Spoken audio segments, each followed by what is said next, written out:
বাড়ি ফেরার পর আমার সব গাছের হিসাব মিললেও মানে ওই জীবিত অথবা মৃত কোনো না কোনো অবস্থাতে সব গাছই মোটামুটি দেখে নিয়েছি, কিন্তু এরই মাঝে আমার রজনীগন্ধার গাছটা মিসিং ছিল।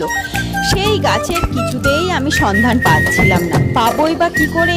এইভাবে যদি ঘাসে চাপা পড়ে থাকে তাহলে কি গাছের দেখা মিলবে?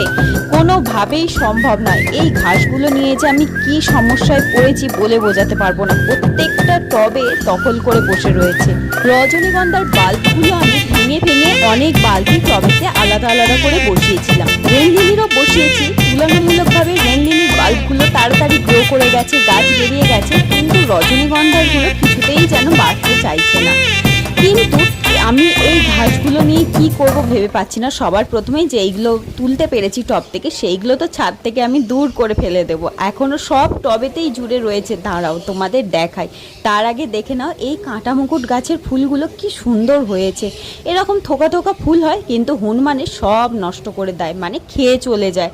আর এই কালো কালো যে লঙ্কাগুলো সেইগুলো দেখলাম পেকে লাল হয়ে গেছে। আমি তো ভেবেছিলাম পাকলেও হয়তো কালোই হয়ে থাকবে, কিন্তু না, লাল হয়ে গেছে। আজ বহুদিন পর আমার ছোট্ট দেওর আমাকে হেল্প করতে এসেছিল ছাদ বাগানের কাজে। ওকে বললাম টবেতে এই যে ঘাসগুলো হয়ে রয়েছে ঝটপট তোল আর তুলে বাইরে ফেল, একদম টবে রাখা যাবে।